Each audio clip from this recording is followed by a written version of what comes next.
बिस्मिल्लाहिर्रहमानिर्रहीम। अस्सलाम वालेकुम स्टूडेंट्स, उम्मीद करती हूँ आप सब खैरियत से होंगे। मैं allied school jubilee town campus से मुखातिब हूँ। आज की इस वीडियो में हम क्लास 9 की मैथमेटिक्स बुक का यूनिट नंबर 1 से लेके 17 तक की ग्लॉसरी की तमाम डेफिनेशंस पढ़ेंगे। ग्लॉसरी तो स्टार्ट करते हैं चैप्टर नंबर 1 से। Matrix, a rectangular layout or a formation of collection of real numbers 0, 1, 2, 3, 4, 7 such as enclosed by bracket is said to form a matrix। यानी आपके पास मैट्रिक्स क्या होता है कि कोई भी इंफॉर्मेशन या कोई भी डाटा उसे रियल नंबर होने चाहिए, उसको इस तरीके से अरेंज किया जाए कि उसके दोनों साइड्स पे या स्क्वायर ब्रैकेट या रेक्टेंगुलर एरे लगा दिया जाए तो वो आपके पास मैट्रिक्स बन जाता है। मैट्रिक्स के बाद इसका ज़रूरी होता है ऑर्डर के लिए दो चीज़ें चाहिए होती हैं, रोज़ और कॉलम। मैट्रिक्स में हमेशा रोज़ भी आती हैं और कॉलम, ये दोनों लाजमी आती हैं हर मैट्रिक्स में। अब जैसे आपके सामने फर्स्ट पे सेकंड लाइन में मैट्रिक्स दिया हुआ है 1 3 4 7 2 0, उसमें से 1 3 4 को देखें तो वो आपके पास हॉरिजॉन्टल फॉर्म है, रो हो जाएगी। इसी तरह 7 2 0 हॉरिजॉन्टल फॉर्म है, वो भी रो हो जाएगी। फिर 1 और 7 देखें, वर्टिकल फॉर्म है, कॉलम 1। फिर 3 और 2 आपके पास कॉलम 2 हो जाएगा और 4 और 0 कॉलम 3 हो जाएगा।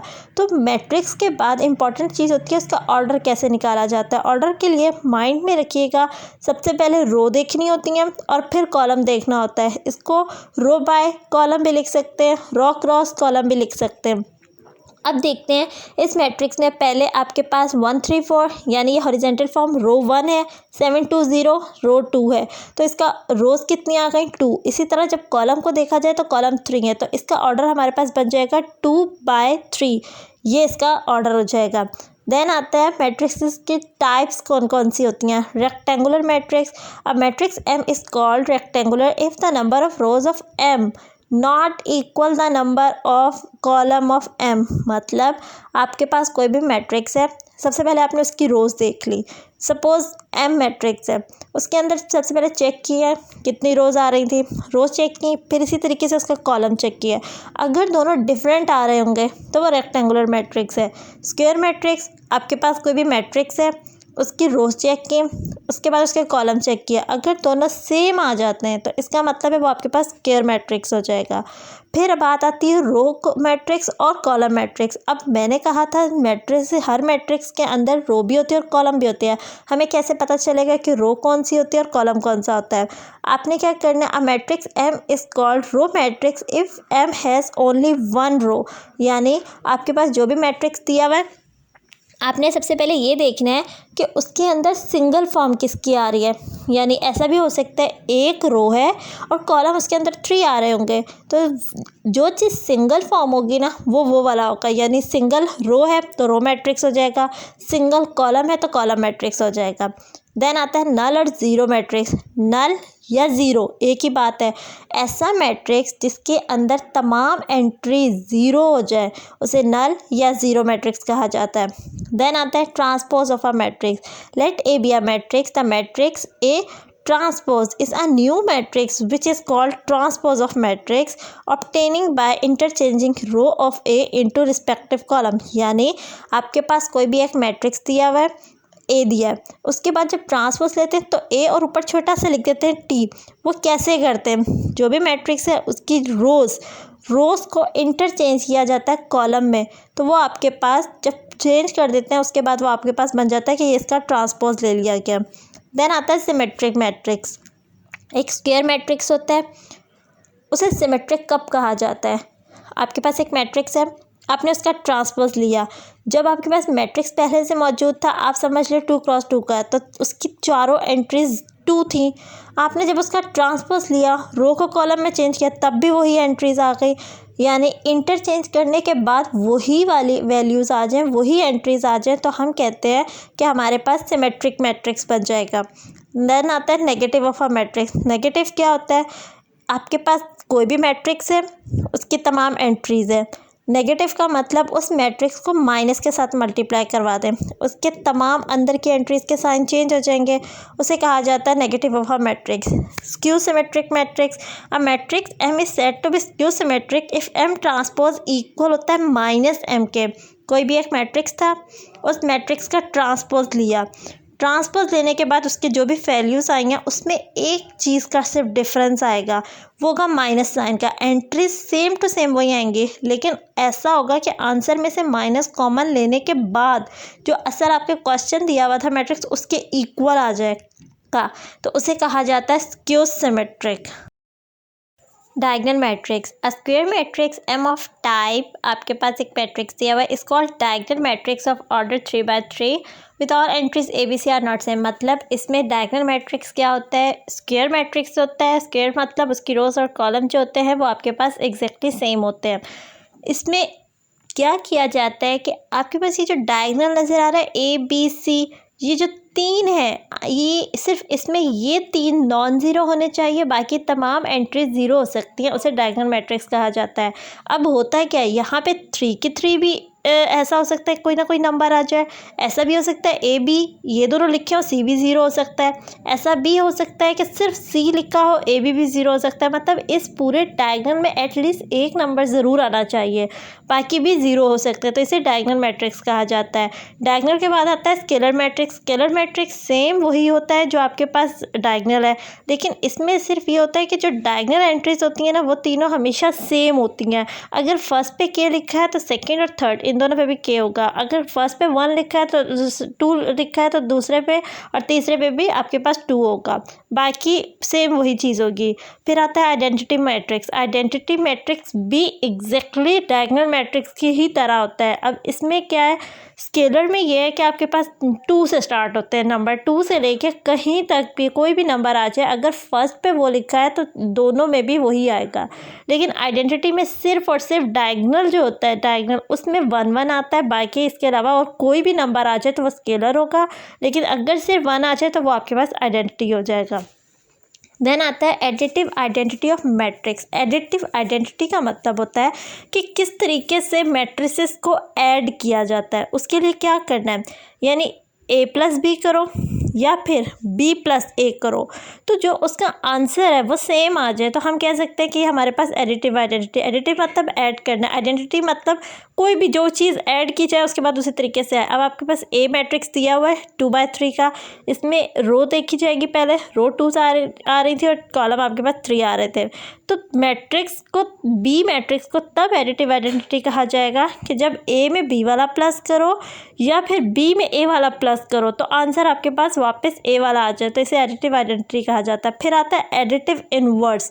एडिटिव इनवर्स में क्या किया जाता है, आपके पास लेट ए बी मैट्रिक्स, एक मैट्रिक्स दिया हुआ है जो भी दिया हुआ है, अब जैसे ए मैट्रिक्स दिया हुआ है इसी तरीके से इनवर्स का मतलब होता है उसी ए मैट्रिक्स का साइन चेंज हो जाता है। अगर ए प्लस में है तो उसका इन्वर्स माइनस में, उन दोनों को जब ऐड करेंगे तो आपके पास सारी एंट्रीज ज़ीरो हो जाएंगी, उसे एडिटिव इन्वर्स कहा जाता है। देन आता है multiplicative identity of matrix. Multiplicative identity का क्या मतलब होता है कि आपके पास कोई एक ए मैट्रिक्स है, एक बी है, आपने ए बी को मल्टीप्लाई करवाया या बी ए को मल्टीप्लाई करवाया, तो जब उन दोनों का आंसर एग्जैक्टली सेम आ जाए उसका मतलब होता है मल्टीप्लिकेटिव आइडेंटिटी होता है। फिर है determinant of a matrix. Determinant क्या होता है, आपके पास कोई भी मैट्रिक्स दिया होता है, मैट्रिक्स के फॉर्म में होता है, लैम्डा कोई भी रियल नंबर होता है क्या, जो भी मैट्रिक्स दिया हुआ है आपने उसी मैट्रिक्स को पहले मॉड की फॉर्म में लिखना है। मॉड का मतलब होता है डिटर्मिनेंट, उस तरीके से आपने लिख लिया। जैसे जर्नल फॉर्म दी हुई है ए बी सी डी, आपने मैट्रिक्स की फॉर्म में दिया, इसे मॉड की फॉर्म में लिख देंगे। मॉड का मतलब होगा ये जो स्क्वायर मैट्रिक्स के आगे इस तरीके से लगे, ये हटा के सिर्फ 2 लाइंस लगा दी जाएंगी स्क्वायर के। डिटर्मिनेंट कैसे देते हैं, डिटर्मिनेंट ऑफ एम जो भी मैट्रिक्स था उसके लिए क्या करते हैं, सबसे पहले जो भी मैट्रिक्स है उसको मॉड की फॉर्म में लिख दिया, फिर जो डायगोनल है यानी ए डी इन दोनों को मल्टीप्लाई करवाते हैं, बाद में जो आपके पास नॉन डायगोनल यानी बी सी जो रह जाते हैं उन दोनों को मल्टीप्लाई करवाते हैं, और इन दोनों के दरमियान में जो साइन आता है वो माइनस का आता है। इसे सॉल्व करके आपके पास कोई ना कोई आंसर आ जाता है, वो इसका डिटर्मिनेंट होता है। देन आता है सिंगुलर मैट्रिक्स। सिंगुलर का मतलब होता है कि आपके पास आप इसी तरीके से कोई मैट्रिक्स दिया, उसका डिटर्मिनेंट लिया, अगर उस डिटर्मिनेंट का आंसर इक्वल्स टू 0 आ जाए तो सिंगुलर, और अगर उसका आंसर 0 नहीं आता, 0 के अलावा कुछ भी आ सकता है तो नॉन सिंगुलर आ जाता है। देन आता है एडजॉइंट ऑफ मैट्रिक्स। एडजॉइंट क्या होता है, आपके पास कोई भी मैट्रिक्स है एडजॉइंट इसका कैसे निकाला जाता है, कैपिटल से हमेशा शो किया जाता है। इसमें क्या होता है, जो डायगनल होते हैं वो इंटरचेंज हो जाते हैं, उनकी जगह चेंज होती है, यानी ए की जगह डी आ जाता है और डी की जगह ए आ जाता है। बाकी जो दो बच जाते हैं उन दोनों के साइन चेंज होते हैं, अगर प्लस है तो माइनस हो जाएगा, अगर माइनस पहले से हो तो वो प्लस हो जाते हैं। इसे एडजॉइंट कहा जाता है। देन आता है इन्वर्स। इन्वर्स में क्या किया जाता है, कोई भी मैट्रिक्स दिया हुआ है, उस मैट्रिक्स का इन्वर्स का फॉर्मूला होता है एडजॉइंट। जो भी मैट्रिक्स दिया उस एडजॉइंट को डिवाइड करते हैं डिटर्मिनेंट से। एडजॉइंट में बता चुकी हूँ, डायगनल की जगह चेंज होती है, नॉन डायगनल के साइंस चेंज होते हैं। इसी तरह डिटर्मिनेंट बता चुकी हूँ, डायगनल एंट्रीज को मल्टीप्लाई, नॉन डायगनल को, दरम्यान में माइनस का साइन। आपने सबसे पहले क्या किया, इन्वर्स के लिए ये निकाला, डिटर्मिनेंट निकाला, फिर आपने एडजॉइंट निकाला, इन दोनों को डिवाइड कर दिया, answer not equals to zero. जो भी आ गया वो आपके पास, ज़रूरी नहीं है कि ज़ीरो ना आए, कुछ भी आ सकता है, वो इन्वर्स हो जाता है। एक मेन बात याद रखिएगा, जो सिंगुलर मैट्रिक्स आता है, आपने किसी चीज़ का डिटर्मिनेंट लिया, उसका आंसर ज़ीरो आ गया तो उसको आगे सॉल्व नहीं कर सकते, उसका इन्वर्स पॉसिबल नहीं होगा। लेकिन अगर आपने उसको डिटर्मिनेंट लिया, ज़ीरो के अलावा कुछ भी आ सकता है, तो इसका मतलब उसका इन्वर्स पॉसिबल है। यहाँ तक चैप्टर 1 की तमाम डेफिनेशंस कंप्लीट हो गई हैं। स्टार्ट करते हैं chapter number 2, the set of real numbers. Real numbers chapter number 2 real numbers है। उसमें हमारे पास रियल नंबर का सेट होता क्या है, रियल नंबर हमारे पास वो होते हैं जैसे रैशनल नंबर और इरेशनल नंबर। रैशनल नंबर कौन से होते हैं, जो फ्रैक्शन की फॉर्म में होते हैं, यानी और साथ इंटीजर्स होते हैं, लाइक 2/3 कर लें, 1/5, ये सारे फ्रैक्शन फॉर्म है। और इंटीजर्स यानी +-1, +-2, +-3 से पूरी काउंटिंग आ जाती है। तो इन दोनों को मिला के आपके पास वो रैशनल नंबर बनते हैं। और इरेशनल नंबर कौन से होते हैं, ऐसे नंबर जो हमारे पास रूट की फॉर्म में आ जाते हैं। ये इन दोनों का यूनियन, यानी ये दोनों मिला के टोटल बन जाता है सेट रियल नंबर्स का। अब रियल नंबर्स हमारे पास क्या, nth रूट ऑफ a, यानी n is a positive integer greater than 1, a is a real number, the real number x such as x की power n is equals to a। यानी अब आपको इसमें क्या बताया जा रहा है कि एक फॉर्म दे दी है, x is equals to equation x is equals to root के फॉर्म में a, और आपके पास एक्सपोनेंट दिया हुआ है यानी पावर। इसमें मेन चीज़ ये है कि जो रूट है, अगर रूट की फॉर्म में कोई भी इस तरीके से दी जाए तो उसे रेडिकल फॉर्म कहा जाता है। और अगर इसी रूट को हम चेंज कर देते हैं, रूट के बाहर जो भी पावर होती है वो हमेशा फ्रैक्शन की फॉर्म में आ जाती है, 1/, की फॉर्म में आती है। तो इसका मतलब उसके नीचे इस तरीके से लिखा जा सकता है, x is equals to a और 1/n हो जाएगा। अगर तो ये रूट की फॉर्म में था तो रेडिकल फॉर्म है, और अगर ये फ्रैक्शन की फॉर्म में आ जाता तो ये एक्सपोनेंशियल फॉर्म कहा जाता है। तो ये रूट है। अब रेडिकल में क्या देखा जाता है, जो रूट है उसे रेडिकल साइन कहा जाता है, जो रूट के बाहर n है उसे इंडेक्स कहा जाता है, और इसमें से जो a है जो आपके पास अंदर रह जाता है उसे रेडिकेंड कहा जाता है, रेडिकेंड या बेस कहा जाता है। फिर से बता देती हूँ, आपके पास रूट की फॉर्म में जो दिया हुआ है, जो रूट का साइन है उसे रेडिकल कहा जाता है, उसके बाहर जो भी पावर होती है उसको इंडेक्स कहा जाता है, और रूट के अंदर जो भी वैल्यू आ रही होती है, जो भी रियल नंबर होता है वो रेडिकेंड या बेस कहलाता है। देन आता है कॉम्प्लेक्स नंबर। कॉम्प्लेक्स नंबर कौन से होते हैं, जिसमें आपके पास रियल और इमेजिनरी दोनों इकट्ठे आ रहे हो। अब रियल नंबर कौन से होते हैं, जो रैशनल और इरेशनल यूनियन थे वो तो हो गए। इमेजिनरी कौन से होते हैं, इमेजिनरी का मतलब होता है कि आपके पास रूट के अंदर अगर किसी भी वैल्यू के साथ माइनस का साइन आ जाता है तो उस माइनस के साइन को रूट से बाहर निकालने के लिए एक टर्म आती है, उसे आयोटा कहा जाता है, उसे डिनोट किया जाता है, आयोटा आ जाता है। उस आयोटा, वो आयोटा के साथ जो भी वैल्यू होती है वो इमेजिनरी बन जाती है। तो इमेजिनरी और रियल इन दोनों को ऐड करते हैं तो वो हमारे पास कॉम्प्लेक्स नंबर हो जाते हैं, ये जब इकट्ठे होते हैं। कॉम्प्लेक्स कॉन्जुगेट क्या होता है, कॉन्जुगेट का मतलब होता है कि आपके पास जो भी वैल्यूज़ दी हैं, जो भी टर्म्स दी हुई हैं, उसके ऊपर एक बार लगा दी जाती है। उस बार से फ़र्क क्या होता है, कॉम्प्लेक्स का मतलब रियल और इमेजिनरी टर्म आ रही है, इकट्ठी आ रही है, a + b आयोटा की फॉर्म में आ सकती है, और कॉन्जुगेट का मतलब उसके ऊपर बार लेने की वजह से क्या करेंगे, जो आयोटा के साथ जो भी वैल्यू आ रही होगी उसका साइन चेंज कर दिया जाएगा। साइन चेंज कर देने से हम कह देते हैं वो हम इसका कॉन्जुगेट हो गया। और किसका किया था, कॉम्प्लेक्स का, क्योंकि रियल का साइन चेंज नहीं होता, इमेजिनरी वाली टर्म का होता है। तो इस वजह से इसे कॉम्प्लेक्स कॉन्जुगेट कहा जाता है। यहाँ तक चैप्टर नंबर 2 की डेफिनेशंस कंप्लीट हो गई जी। यहाँ से स्टार्ट होता है रैशनल एक्सप्रेशन। रैशनल एक्सप्रेशन हमारे पास क्या होता है, जैसे हमें पता है रैशनल नंबर क्या होता था, फ्रैक्शन की फॉर्म होती थी या इंटीजर। इसी तरह एक्सप्रेशन का मतलब होता है कि अब इसमें कोई अलजेब्रिक फॉर्म आ गई है, वेरिएबल्स वाली फॉर्म आ गई है, तो वो कहते हैं the quotient px over qx of two polynomials. कोई भी दो पोलिनोमियल्स हैं वो इस फॉर्म में लिखे हुए हैं कि डिवीजन की फॉर्म में, जिसमें से डिनोमिनेटर वाला पोलिनोमियल नॉन ज़ीरो होना चाहिए, यानी नॉट इक्वल्स टू ज़ीरो होना चाहिए, तो इसे रैशनल एक्सप्रेशन कहा जाता है। फिर आती है बात सर्ड की। सर्ड क्या होता है, an irrational radical with rational radicand is called surd. Radicand कौन सा होता है, जो रूट के अंदर होता है, और रेडिकल क्या होता है, जो रूट का साइन होता है। तो रूट के साइन के ऊपर कोई भी पावर आ सकती है, 2 3 4 5 कुछ भी आ सकता है। और अंदर रैशनल रेडिकेंड का मतलब नंबर कोई भी 3 4 5 इस फॉर्म में आ जाए कि वो रूट हम सॉल्व ना कर सकें, उसका आंसर रूट की ही फॉर्म में है, तो उसे सर्ड कहा जाता है। देन आता है remainder theorem. If a polynomial f of x is divided by a linear divisor, यानी आपके पास क्या कहा जाता है कि कोई एक पॉलिनोमियल दिया हुआ होता है और एक डिवाइजर दिया जाता है। उस डिवाइजर को इक्वल टू 0 पुट किया जाता है, वहाँ से एक्स की वैल्यू निकाल के पॉलिनोमियल में पुट करते हैं, तो जो भी आंसर आता है वो इसका रिमाइंडर होता है। इसे रिमाइंडर थ्योरम कहा जाता है। देन आता है फैक्टर थ्योरम। फैक्टर थ्योरम में भी आपको एक डिवाइजर दिया जाता है, एक पॉलिनोमियल दिया जाता है। उसमें क्या करना होता है, जो डिवाइजर होता है उसको इक्वल टू 0 पुट करके, फैक्टर को इक्वल टू 0 पुट करके जो भी आंसर आता है पॉलिनोमियल में पुट करते हैं। लेकिन फैक्टर थ्योरम और रिमाइंडर में क्या है, रिमाइंडर में कोई भी आंसर आ सकता है, फैक्टर में हमेशा 0 आंसर आना चाहिए। देन आता है linear equation of one variable, यानी ऐसी इक्वेशन जिसमें वेरिएबल भी एक होना चाहिए, और लीनियर का मतलब होता है जो भी वेरिएबल है उसकी हाईएस्ट पावर 1 होनी चाहिए, फर्स्ट डिग्री होनी चाहिए। जैसे कि ax प्लस बी, इसमें x वेरिएबल है और इसके अलावा a की वेरिएबल है और x की हाईएस्ट पावर भी 1 है। इसमें जो x के साथ a है वो नॉट इक्वल टू 0 होना चाहिए, क्योंकि अगर वो a ही 0 हो गया तो ये पूरा ही 0 हो जाएगा, तो वेरिएबल ही ख़त्म हो गया। देन आता है टाइप्स ऑफ इक्वेशन। उसमें कौन कौन सी आती है, आइडेंटिटी, कंडीशनल और इनकंसिस्टेंट। आइडेंटिटी ऐसी इक्वेशन होती है, आपके पास कोई वैल्यू आई है, उसमें पुट किया, दोनों साइड्स इक्वल आ जाती हैं, तो उसे कहा जाता है आइडेंटिटी। कंडीशनल इक्वेशन क्या होती है, जो एटलीस्ट एक नंबर से सेटिस्फाई हो जाए लेकिन आइडेंटिटी नहीं बनना चाहिए।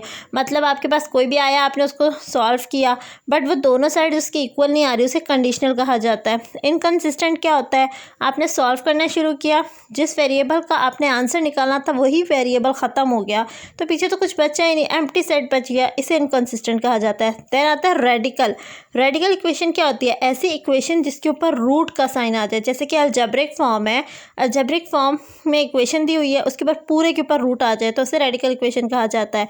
एब्सोल्यूट वैल्यू वो क्या होती है, आपके पास एब्सोल्यूट वैल्यू किसी भी रियल नंबर का मतलब होता है मॉड की फॉर्म आ जाती है, यानी जैसे ए बी, ये दिया हुआ ए की वैल्यू ग्रेटर और इक्वल भी हो सकती है 0 के, और ए की वैल्यू लेस देन भी हो सकती है। तो एब्सोल्यूट का मतलब ये होता है कि जब हम इसके आगे मॉड लगाते हैं तो जो नेगेटिव वाली वैल्यू होती है, नेगेटिव का साइन उस मॉड की वजह से खुद ब खुद पॉजिटिव हो जाता है, वो उसको नेगेटिव में नहीं रहता। फिर आता है linear equality in one variable. वो इक्वेशन थी इनइक्वालिटी। इनइक्वालिटी का मतलब होता है आपके पास लेस देन, ग्रेटर देन, ये वाले साइन आ जाते हैं। इन वन वेरिएबल का मतलब इक्वेशन वैसी होगी, इनइक्वालिटी का मतलब ये हो जाता है कि इक्वल की जगह वो वाले साइन आ जाते हैं। वेरिएबल की हाईएस्ट पावर हमेशा 1 ही होती है। यहाँ से स्टार्ट होता है geometry portion, coordinates of a point. The real number xy of ordered pair xy are called coordinate of a point pxy in a plane. The number of first x is called x coordinate abscissa and the y coordinate called ordinate. यानी हमारे पास coordinate क्या होता है, एक order pair होता है। Order pair को इस फॉर्म में लिखा जाता है कि आपके पास कोई भी दो नंबर्स होते हैं, वो राउंड ब्रैकेट में आते हैं, उनके दरमियान में कॉमा आता है। जो फर्स्ट वाला होता है वो एक्स का होता है, जो सेकंड वाला होता है वो वाई का होता है। ये आपके पास दो प्लेन में से निकाले जाते हैं। उस तरीके से आते हैं तो उन्हें हम लोग क्या कहते हैं, उन पेयर्स को जब इस फॉर्म में लिखा जाता है तो उसे कोऑर्डिनेट कहा जाता है।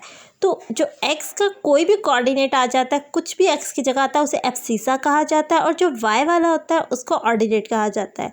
देन आता है distance formula. The distance between 2 points P Q is the coordinate plane.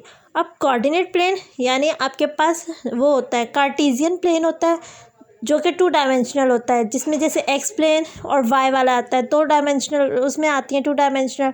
अब होता क्या है कि उसमें से कोई भी 2 पॉइंट्स लेते हैं, एक एक्स एक्सिस पे एक वाई एक्सिस पे होता है, वहाँ से कोई भी 2 पॉइंट्स ले लिए, उन्हें ज्वाइन कर दिया एक लाइन सेगमेंट। अब उन दोनों के दरमियान डिस्टेंस कैसे निकालना है, उसके लिए एक फार्मूला होता है, वो आपके पास यहाँ लिखा हुआ है। D is equal to root में आता है x2 माइनस x1 का whole square plus y2 minus y1।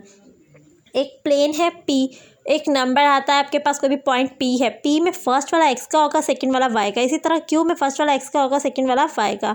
इन दोनों को मिला के आपके पास डिस्टेंस फार्मूला आ जाएगा। देन आता है कोलिनियर और नॉन कोलिनियर पॉइंट्स। कोलिनियर और नॉन कोलिनियर क्या होते हैं?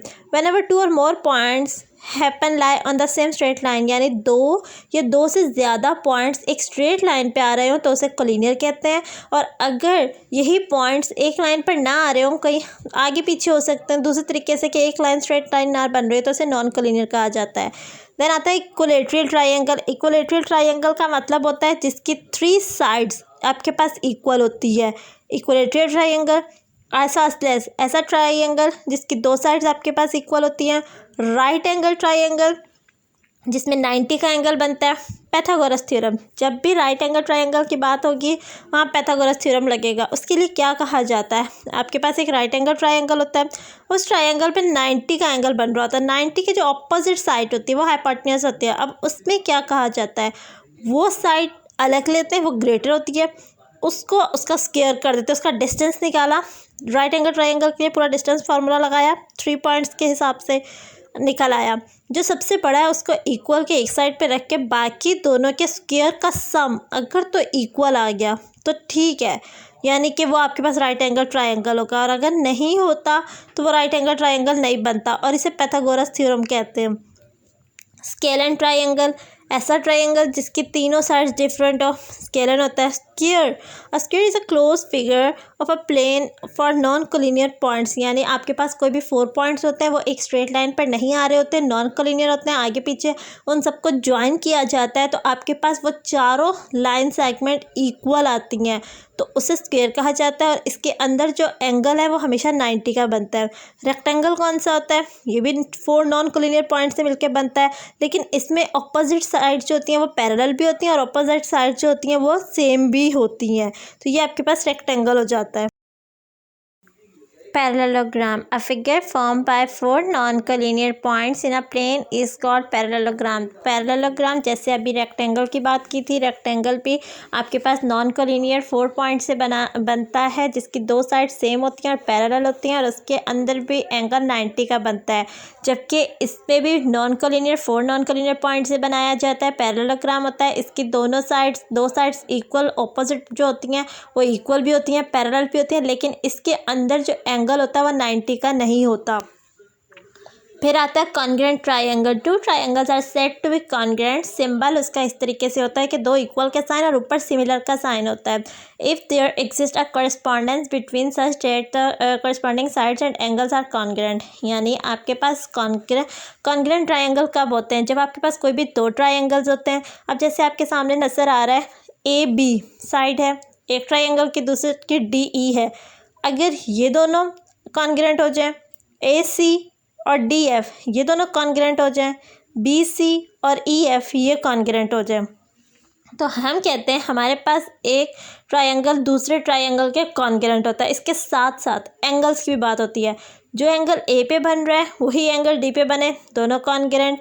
B E वाले के साथ CF, ये सब कुछ 6 प्रॉपर्टीज़ अगर ये हो जाए तो हम कहते हैं एक ट्रायंगल हमारे पास दूसरे ट्रायंगल के कॉन्ग्रुएंट हो जाता है। नेक्स्ट आता है SAS postulate. In any correspondence of 2 triangles, किसी भी 2 ट्रायंगल्स की बात कर रहे हैं। If 2 sides and their included angle of one triangle are congruent to corresponding 2 sides the including of other, then the triangles are congruent। कहते हैं इसमें क्या बात की जा रही है, एक ट्रायंगल की एक साइड और दूसरी साइड ली, उन दोनों के दरमियान में बनने वाला एक एंगल। इसी तरह दूसरे ट्रायंगल की दो साइड्स, उनके दरमियान में बनने वाला एंगल। मतलब अगर ये दोनों सेम हो जाते हैं, दो साइड्स और उनके दरमियान में बनने वाला एक ट्रायंगल का दूसरे ट्रायंगल के साथ सेम हो जाता है, कॉन्ग्रुएंट हो जाता है, तो ये हमारे पास बन जाता है SAS पोस्टुलेट, यानी एक ट्रायंगल दूसरे ट्रायंगल के कॉन्ग्रुएंट हो जाएगा। देन आता है right bisector of a line segment. एक लाइन सेगमेंट का राइट बाइसेक्टर क्या होता है? A line segment is a right bisector of line segment, यानी लाइन बाइसेक्टर उसका तब होता है जब कोई परपेंडिकुलर लाइन ड्रॉ करती है उस लाइन सेगमेंट के मिड पॉइंट पर, तो हम कहते हैं कि वो वाला उसका राइट बाइसेक्टर हो गया। इसी तरह एंगल बाइसेक्टर का मतलब होता है कि जब एंगल को बाइसेक्ट करके एक एंगल को टू पार्ट्स में डिवाइड कर, दो एंगल्स में डिवाइड किया जाता है, तो वो इसका एंगल बाइसेक्टर होता है। Chapter number 16 and 17, Ratio and Proportion. We define ratio A. Ratio B is equals to A over B as comparison of two alike quantities A and B called terms of a ratio, यानी हमारे पास कोई भी quantity, same quantity के कोई भी दो ले लें, उसके दरमियान में डॉटेड फॉर्म आ जाती है, तो क्वांटिटी सेम होनी चाहिए, किसी भी एक ही चीज़ की बात की जाती है तो उसे रेशियो कहा जाता है। उसे फ्रैक्शन की फॉर्म में A ओवर B की फॉर्म में लिखा जा सकता है। और इसके अलावा जो टर्म्स जो होती हैं वो हमेशा हमारे पास सेम यूनिट में आते हैं। देन आता है प्रोपोर्शन। जब दो रेशियोज़ को इक्वलेंट कर देते हैं और उसके दरमियान में इक्वल का साइन आ जाता है तो वो हमारे पास प्रोपोर्शन बन जाता है। सिमिलर ट्रायंगल्स क्या होते हैं? दो या दो से ज़्यादा ट्रायंगल्स, इसका सिंबल जो होता है वो इस तरह का फॉर्म होती है, उसके एंगल इक्वल हो, दो या दो से ज़्यादा एंगल इक्वल हो, लेकिन उसकी जो साइड होती है वो प्रोपोर्शन के फॉर्म में होनी चाहिए। जैसे अगर एक ट्रायंगल की एक साइड 2 है तो दूसरे ट्रायंगल की वही वाली वैसी ही जहाँ पे वो वाली साइड है वो उसके प्रोपोर्शन की फॉर्म में, वो 2 है तो वो 4 डबल होनी चाहिए, दूसरी 3 है तो 3 के साथ उसकी डबल होनी चाहिए, 6 होनी चाहिए, तो इसे सिमिलर ट्रायंगल कहा जाता है। कंकरेंट लाइंस 2, 3 या 3 से ज़्यादा लाइंस, इतनी लाइंस जब वो किसी एक पॉइंट पर मीट करती हैं, कट करती हैं, एक पॉइंट से पास करती हैं, तो उन 3 लाइंस को, 3 या 3 से ज़्यादा, उनको कंकरेंट कहा जाता है। और जिस पॉइंट से पास करती है उसे पॉइंट ऑफ कंकरेंसी कहा जाता है। Incentre of triangle, incentre क्या होता है? एक ट्रायंगल है, उसके 3 एंगल्स हैं, उन 3 एंगल्स का बाइसेक्टर किया गया, बाइसेक्ट किया गया, यानी 2 में डिवाइड किया है। तो जब वहाँ से लाइन को आगे मिलाया जाता है तो जिस पॉइंट पर जाके वो तीनों मिलते हैं उसको इन सेंटर कहा जाता है। सर्कम सेंटर क्या होता है? जब परपेंडिकुलर बाइसेक्टर ड्रॉ किया जाता है। परपेंडिकुलर बाइसेक्टर कहाँ से ड्रॉ किया जाते हैं? जो वहाँ पे एक लाइन सेगमेंट है, उस लाइन सेगमेंट का परपेंडिकुलर का मतलब होता है कि उसको मिड पॉइंट से कट करता है। इसी तरह दूसरा और तीसरा, जिस पॉइंट पे ये मिलेंगे उसे सर्कम सेंटर कहा जाता है। मीडियन क्या होता है? मीडियन वर्टेक्स, वर्टेक्स कहते हैं। जैसे ABC 3 पॉइंट्स है ट्राइंगल के, तो जो A है वो किसी 2 लाइन से मिलके बन रहा है, तो जो 2 लाइन जिस पॉइंट पे मिलती हैं उसे वर्टेक्स कहा जाता है। उस वर्टेक्स से एक पॉइंट लेके, लाइन लेके चलते हैं और वो उसके ऑपोजिट साइड जो होती है उसके मिड पॉइंट पर जाके ज्वाइन होती है ऑपोजिट साइड के। तो जिस तरह ये तीनों ज्वाइन करेंगे किसी पॉइंट पे मिलेंगे उसे मीडियन कहा जाता है। एल्टीट्यूड क्या होता है? सेम वही होता है, ये वर्टेक्स से लेके ऑपोजिट साइड के मिड पॉइंट पर आके होता है, इसे एल्टीट्यूड कहा जाता है। ऑर्थोसेंट्रिक क्या होता है? जब एल्टीट्यूड तीनों ड्रॉ किए अंदर वो किसी एक पॉइंट पर जाके मिले हैं तो उसे ऑर्थोसेंटर कहा जाता है। जी, तो यहाँ तक आपकी तमाम डेफिनेशंस कंप्लीट हो गई हैं। चैप्टर नंबर 1 से लेकर चैप्टर नंबर 17 तक सिर्फ यही डेफिनेशंस नहीं करनी, आपके पास चैप्टर्स में इससे थोड़ी सी एक्स्ट्रा डेफिनेशंस होंगी। यहाँ पे एग्जांपल्स नहीं दी हुई, वहाँ पे एग्जांपल्स के साथ हैं। पेपर में आपने हर डेफिनेशन के साथ एग्जांपल मस्ट देनी होती है। तो उम्मीद करती हूँ आपको यहाँ तक समझ आ गई हो कि इनमें से भी कोई डेफिनेशन नहीं छोड़नी, इन सब की इन सबको अच्छे से तैयार करना है आप लोगों ने पेपर्स के लिए। ओके, अल्लाह हाफिज़, टेक केयर।